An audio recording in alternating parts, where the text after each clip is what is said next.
Welcome NS के study में दोस्तों आपका स्वागत है। आइए आज अपन देखते हैं विद्युत नेटवर्क के लिए किरचॉफ के नियम। इसमें दोस्तों अपन फर्स्ट नियम धारा का नियम पढ़ लिया था अपन। आज अपन देखते हैं दोस्तों वोल्टेज का नियम। ये सेकंड होता है अपना वोल्टेज का नियम। वोल्टेज का नियम इसमें किसी भी बंद परिपथ लेते हैं। इसमें अपन वो वोल्टेज के नियम को प्रकट करने के लिए अपन क्या करते हैं, एक बंद परिपथ लेते हैं। बंद परिपथ लेते हैं। इसमें अपन दोस्तों माना कि बंद परिपथ ले रहे हैं अपन।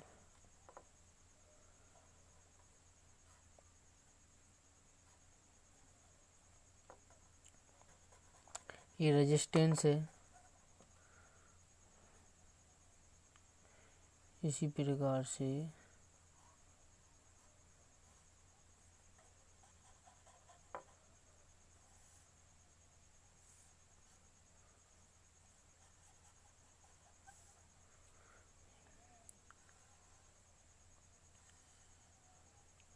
ये धारा I1 और ई धारा I2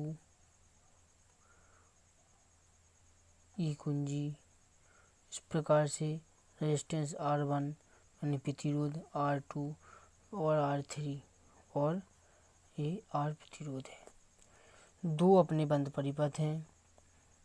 इसमें दोस्तों अपन को ये बंद परिपथ ये पूरा होगा अपना। इसमें क्या हो दोस्तों, A B C D E F. इस प्रकार से अपना एक बंद परिपथ है। जो I3 है, I3 किसको, दोनों को प्रकट करेगा। I1 प्लस I2 के बराबर होगा I3। इस प्रकार से जो परिणामी प्रतिरोध होगा वो कैपिटल R होगा। देखिए दोस्तों अपन बंद परिपथ लेते हैं। बंद परिपथ के विभिन्न खंडों में बहने वाली धारा, धारा तथा उनकी संगत प्रतिबाधा, उनकी संगत जो प्रतिबाधा है, जैसे R1 R2 जो प्रतिबाधा है। प्रतिबाधा के गुणनफलों के बीजीय योग, जिनके जो गुणनफल हो गए उनके बीजीय योग परिपथ विभिन्न अवयवों पर विभिन्न पतनों का बीजीय योग होता है। मतलब विभिन्न, इस पर अलग होगा, इस पर अलग होगा, उन दोनों का इस पर अलग होगा। इसी प्रकार से इसे परिपथ में लगाए गए विभिन्न विद्युत वायबल, E1 विद्युत वायबल, E2 विद्युत वायबल है। वायबलों का बीजीय योग शून्य होता है। इनका जो बीजीय योग होता है वो कैसा होता है, शून्य होता है। जैसे गणितीय भाषा में sigma I R plus sigma ई बराबर 0 होता है। इसी प्रकार से जब हम धारा की दिशा में चलते हैं, क्या बोलते हैं, जब हम धारा की दिशा में चलते हैं, धारा की दिशा यानी यहाँ इस साइड चलते हैं, धारा की दिशा में चलते हैं तथा तो धारा उसके संगत प्रतिरोध, जो संगत प्रतिरोध है, संगत प्रतिरोध के गुणनफल को ऋणात्मक लेते हैं। जो इस धारा की दिशा में चलते हैं उसका जो गुणात्मक प्रतिरोध होगा उसको इस प्रकार से माइनस लेते हैं। तो जब हम धारा की विपरीत दिशा में यानी इस साइड चलेंगे, धारा की विपरीत दिशा में चलेंगे तो धारा के संगत प्रतिरोध के गुणनफल को, जो संगत प्रतिरोध का गुणनफल होगा उसको अपन धनात्मक लेते हैं। जैसे दोस्तों किरचॉफ के प्रथम नियम में देखा था, धारा संधि की ओर आने वाली धाराएं कैसी होती थी, वो धनात्मक होती हैं, और संधि से दूर जाने वाली धाराएं ऋणात्मक होती थी। ऋणात्मक होती थी। इसी प्रकार से दोस्तों अपन संधि के विपरीत चलेंगे तो धारा धनात्मक होगी, संधि से की दिशा में चलेंगे तो धारा माइनस वो ऋणात्मक होगी। इसी प्रकार से दोस्तों सेल के विद्युत अपघट्ट में ऋण इलेक्ट्रोड से धन इलेक्ट्रोड, जो सेल होता है, सेल में क्या होता है, इलेक्ट्रोड होते हैं दोस्तों। इन इलेक्ट्रोड में ऋण इलेक्ट्रोड से धन इलेक्ट्रोड की ओर चलने पर विद्युत वायबल बढ़ता है। मतलब ऋण इलेक्ट्रॉन से धन इलेक्ट्रॉन की ओर चलने पर क्या होता है, विद्युत वायबल, जो विद्युत वायबल ई है वो किस प्रकार से बढ़ता है, विद्युत वायबल बढ़ता है। अतः इसे धनात्मक मानते हैं। जो विद्युत वायबल होता है इसको अपन कहते धनात्मक मानते हैं। तथा धन इलेक्ट्रोड से, जो धन इलेक्ट्रोड होता है, धन इलेक्ट्रोड से, इस धन इलेक्ट्रोड से ऋण इलेक्ट्रोड की यानी विपरीत चलें, इस साइड चलें। अब इस साइड चल रहे थे दोस्तों, अब इस साइड चलें, विपरीत चलने पर विद्युत वायबल घटता है। इस साइड क्या होता है बढ़ता था, विद्युत वायबल बढ़ता था, उसकी विपरीत दिशा में चलते हैं तो दोस्तों विद्युत वायबल होता है वो क्या होगा घटता है। अतः इसे ऋणात्मक मानते हैं। जो इस साइड चलेंगे विपरीत चलेंगे इसको क्या मानते हैं, वो अपन ऋणात्मक मानते हैं। उदाहरण के लिए चित्र में एक विद्युत परिपथ प्रदर्शित किया, जो विद्युत परिपथ अपन ने चित्र में प्रदर्शित किया उदाहरण के लिए, तो जिसमें संधि डी पर, जो डी है संधि ये डी है, संधि डी पर किरचॉफ की धारा नियम अनुसार है, डी पे किरचॉफ की धारा नियम अनुसार किरचॉफ के वोल्टेज नियम के अनुसार अपन देखते हैं। तो ए फिर डी फिर सी फिर बी और फिर ए, इस प्रकार से अपन को बंद परिपथ प्राप्त होगा। ए डी सी बी ए, अपन को बंद परिपथ प्राप्त होता है। इसमें दोस्तों अपन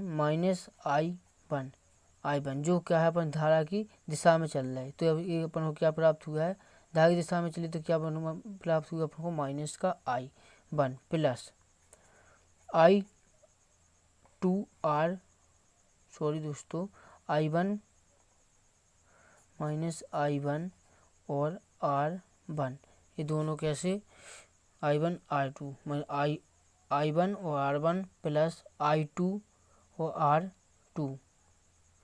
अब अपन धारा की विपरीत दिशा में चल रहे हैं, धारा की दिशा में, धारा की विपरीत दिशा में चल रहे हैं, तो अपन को क्या है प्लस प्राप्त हो, धनात्मक धारा वो रेजिस्टेंस प्राप्त होगा।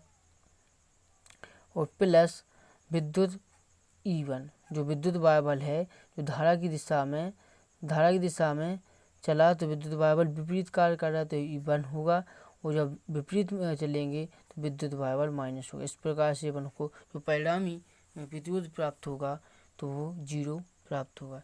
इसी प्रकार से दोस्तों एक अन्य परिपथ लेते हैं अपन, इसी प्रकार से तथा परिपथ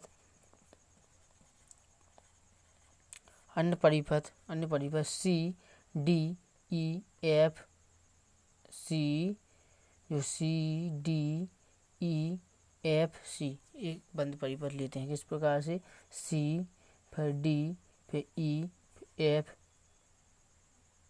एफ सी परिपथ में देखते हैं। इसमें दोस्तों जो I2 है, ये धारा के I2 है अपना, जो I2 ये धारा की दिशा में है, तो ये माइनस का I2 हो जाएगा, और माइनस I1 प्लस, और जी अपन को इस बंद परिपथ में लेंगे, इसलिए जो I3 लें तो I3 के बराबर 1 प्लस R2 होगा। तो इसमें I3 की जगह अपन लिखेंगे 1, ये माइनस होगा 1 प्लस I2, और परिणामी प्रतिरोध R प्लस विद्युत वायबल E2 बराबर 0 हुआ। ये कैसे संभव हुआ दोस्तों कि I3 बराबर I1 प्लस I2 परिणामी है, और R1 प्लस R2 बराबर परिणामी प्रतिरोध R होता है। इसलिए दोस्तों इस बंद परिपथ में इसको मान अपन को रखा है। तब दोस्तों उपयुक्त समीकरणों को हल करने के बाद I1 या I2 के मान ज्ञात किए जा सकते हैं। इनको इस प्रकार से I1 या I2 के मान ज्ञात किए जा सकते हैं। स्पष्ट यह नियम ऊर्जा संरक्षण नियम पर आधारित होता है, तथा केवल बंद परिपथ में ही लागू होता है। जो अपना जिस वोल्टेज का नियम है, वोल्टेज नियम केवल बंद परिपथ में ही अपन को लागू होता है, जबकि खुले परिपथ में जैसे फर्स्ट परिपथ में लागू नहीं होगा। थैंक यू दोस्तों, मेरे वीडियो को लाइक और शेयर जरूर करना दोस्तों, साथ में चैनल को सब्सक्राइब भी करना। थैंक यू दोस्तों।